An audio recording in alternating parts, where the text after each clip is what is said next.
안녕하세요, 여러분. 디딤 영상 10번째 시간입니다. 오늘은 확률의 덧셈 정리에 대해서 이해해 볼 거예요. 확률의 덧셈 정리를 이해하기 위해서는 용어 몇 가지를 정리하고 가야 되는데요. 천천히 한번 시작해 보도록 하겠습니다. 일단 첫 번째. A 또는 B가 일어나는 사건을 우리가 A 합집합 B처럼 나타내고요. 읽을 때는 지금부터 뭐라고 나타낼 거냐면 합사건이라고 얘기할 거예요. 여러분 기억하시죠? 우리 집합 배울 때 A 또는 B이면 A 합집합 B라고 했던 거 기억하시죠? 합집합 B 대신에 우리는 이제부터는 합사건이라고 부르기만 하면 됩니다. 개념은 거의 똑같아요.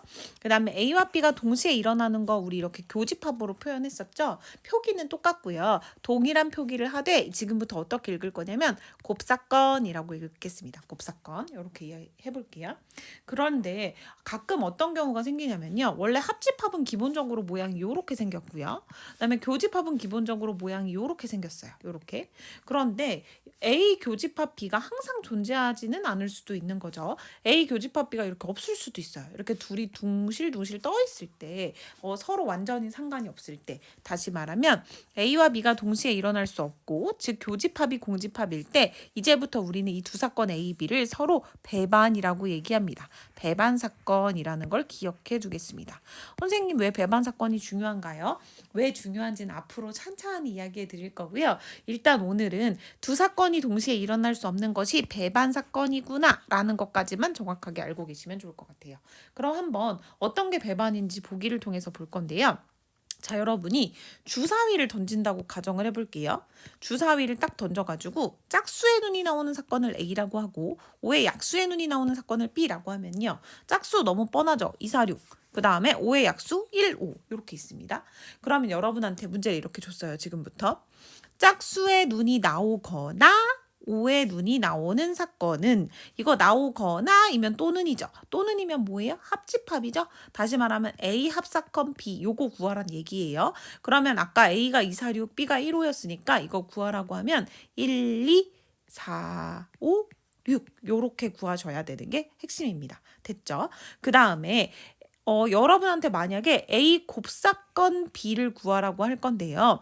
즉 짝수의 눈이 나오면서 동시에 5의 약수의 눈이 나오는 경우를 구하래요. 그럼 가능해요? 불가능해요? 짝수이면서 5의 약수일 순 없죠. 그래서 A 곱사건 B 다시 말하면 교집합은요. 공사건이 돼요. 교집합이 공집합인 거 우리가 뭐라고 부른다고 했었죠? 맞아요. 교집합이 공집합인 거 우리가 특별히 배반이라고 부른다고 했습니다. 그래서 이 경우에는 특별히 교집합이 공집합이므로 A, B는 서로 배반이구나 라는 거 알고 계시면 될 것 같아요. 아, 배반 사건은 이렇게 2, 4, 6, 1, 5처럼 겹치는 거 하나 없이 이렇게 떨어져 있는 경우를 배반이라고 부르는구나 라는 걸 오늘은 기억하고 가시면 될 것 같습니다. 자, 그러면 다음 내용으로 한번 넘어가 볼게요. 자, 여러분 이제 오늘의 본격적인 내용 확률의 덧셈 정리인데요. 사실 확률의 덧셈 정리는 여러분이 이미 알고 있는 내용이나 다름없습니다. 왜 선생님이 알고 있다고 얘기를 하냐면요. 여기 구석탱이에다가 한번 써볼게요. 칸을 키워가지고. 자, 1학년 때 배웠던 내용을 간단하게만 정리하고 가도록 할게요. 여러분은 이미 알고 계세요. 집합 A랑 집합 B가 있다고 했을 때 우리 A 합집합 B의 원소의 개수 어떻게 구했었냐면요. A의 원소의 개수에다가 B의 원소의 개수 더하고 그 다음에 가운데 거 두 번 더해줬으니까 가운데 이거 교집합의 원소의 개수 한번 빼줬었던 거 기억하시죠? 자, 이제 무엇을 생각해 볼 거냐면요. 여기서 똑같은데요. 전부 다 전사건으로 나눈다고 생각해 보겠습니다. 양변을 같은 숫자로 나누면 시계값은 변하지 않는다. 알고 계시죠? 기본 성질입니다. 선생님 이거 왜 나누나요? 자, 여러분이 이미 알고 있는 성질이 하나 있는데요. NS 전사건의 원소의 개수분의 NA 우리가 원하는 사건의 원소의 개수 하면요. A가 일어날 확률이라고 정의했던 거 기억하시죠? 이 개념에 따라서 요걸 그럼 나타내 보면 이거 어떻게 되냐면 PA 합 B 합사건의 확률은 A의 확률에다가 B의 확률을 더하고 곱사건의 확률을 빼면 되는구나. 요거 그대로 만든 게 요건 거 아시죠? 요렇게 된다는 걸 여러분이 지금 확인하실 수 있으면 됩니다. 그래서 여러분 요게 정리된 게 여기 있어요. 표본 공간 S의 각 경우가 일어날 가능성이 모두 같다고 기대할 수 있을 때, 즉 수학적 확률이 정의될 때 사건 A 또는 사건 B가 일어날 확률, 즉 합사건의 확률은 요렇게 구한다. 합사건의 확률은 사실 전체 집합의 원소의 개수분의 합집합이 일어날 경우의 수겠죠? 근데 이 합집합이 일어나는 경우의 수는 우리 요렇게 구할 수 있었던 거 1학년 때 배웠었죠? 그래서 모두 다 NS로 양변을 똑같하게 나누면 어차피 식은 변하지 않으니까 이거를 요렇게 나눠서 써줄 수 있겠죠? 그래서 이렇게 정리하면 이렇게 되더라. 근데 여러분 주의점. 이게요. 항상 이렇게 교집합이 있다는 보장은 없다 그랬죠. 이렇게 둥실둥실 떠 있는 경우도 있다고 했죠. 즉 A, B가 이렇게 떨어져 있을 때, 다시 말하면 A 교집합 B가 공집합일 때, 요럴 때 우리는 사건을 배반 사건이라고 얘기하고요. 이 배반인 경우에는 어디가 0인 거예요? 그쵸? 여기가 0인 거죠. 여기가 0인 거예요. 여기가 0입니다. 그러니까 얘가 필요가 없는 거죠. 그래서 배반 사건일 때는 합사건의 확률은 사건 A의 확률과 사건 B의 확률을 바로 더해서 구할 수 있다라는 게 핵심이에요. 자, 교집합이 공집합이 아니면요. 요렇게 되어 있다면요. 여기 더하고 여기 더하고 두 번 더해진 가운데를 한번 빼야 되는 게 맞고요. 만약에 교집합이 공집합이라면 전체 합의 확률을 구할 때 이거 각각의 확률을 더하기만 하면 된다. 라는 내용이에요. 간단하죠? 그래서 합사건의 확률을 구할 때 일단 A 확률, B 확률 더하고 곱사건의 확률 빼는 거랑 배반이기만 하다면 곱사건 필요 없이 그냥 더하기만 하면 된다라는 거 알고 계시면 될 것 같습니다. 자, 이제 이 내용을 정리하는 예제를 몇 가지 풀어보면 오늘의 내용이 끝날 것 같아요. 한번 해볼게요. 자, 4명의 여학생과 3명의 남학생의 회원인 미술 동아리에서 벽화 그리기 봉사활동을 할 때 2명의 학생을 추첨하여 뽑기로 했고요. 뽑힌 학생이 모두 여학생이거나 모두 남학생인 경우를 구하래요. 그럼 여러분 이거나라는 거는 또는인 거 눈치채셨죠? 다시 말하면 모두 여학생인 사건을 A, 모두 남학생인 사건을 B라고 하면요. 우리는 A 합사건 B를 구하는 것이 된다고 생각하시면 됩니다. 그럼 시작을 해보도록 할게요. 그러면 일단 모두 여학생인 사건을 A를 할게요. 그 다음에 모두 남학생 이렇게 일단 정의를 하고 시작하는 게 중요합니다. 그러면 여러분 모두 여학생일 확률 A를 만약에 구하라고 하면요. 일단 전체 경우의 수는 어떻게 구하면 되냐면 전체 7명 중에 2명을 뽑는 거죠. 그런데 모두 여학생이라는 건 여학생 4명 중에 2명이 뽑혔다는 거죠. 네, 이렇게 구하시면 됩니다.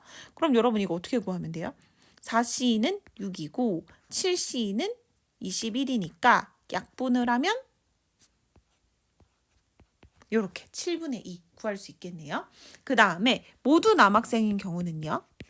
역시 7C 전체 경우의 수분의 남학생 3명 중에 2명이 뽑히는 경우니까 21분의 3 이렇게 구하시면 되고요. 약분하면 7분의 1이 될 거예요. 자, 근데 여러분 생각을 한번 해보세요. 모두 여학생이거나 모두 남학생일 확률을 구하라고 하니까 이거 합사건이라고 했죠. 근데 생각을 해보면요. 여러분 여학생이면서 모두 여학생이면서 모두 남학생인 다시 말하면 공통으로 겹치는 부분이 있을 수 있겠어요? 없겠어요? 없겠죠. 다시 말하면 모두 여학생인 사건과 모두 남학생인 사건은 서로 배반입니다. 그쵸? 그래서 우리 합사건일 확률 어떻게 구하면 된다고요? 배반일 때는 걱정을 할 필요가 없어요. A 교집합 B가 공사건이므로 A 합 B 합사건의 확률은 PA랑 PB를 더해서 구하시면 되고요. 그래서 7분의 2 더하기 7분의 1 하시면 7분의 3이구나. 이렇게 구할 수 있습니다. 하실 수 있겠죠? 여러분 여기 잘 정리되어 있으니까 한 번 더 확인하시면 좋을 것 같고요. 이제 마지막 예제만 풀고 끝내도록 하겠습니다. 요것도 찬찬히 해보도록 할게요. 자, 도연, 희경, 배중, 유찬. 지금 총 4명의 학생이 있었습니다. 그쵸? 도연, 희경, 배중, 유찬 총 4명이 있었고 한 사람씩 수행평가 발표할 순서를 지금 정하고 있어요. 그런데 첫 번째 사건은 뭐냐면 도연이가 가장 먼저 발표하는 사건을 A라고 해보고요. 도연이와 희경이가 연속해서 발표하는 사건을 B라고 해볼게요. 자, 그러면요. 이렇게 한번 생각해보죠. 찬찬히 써보겠습니다. 당황하지 않고 문제에서 시키는 대로 해요. 도연이가 가장 먼저 발표하는 사건을 A라고 두겠습니다.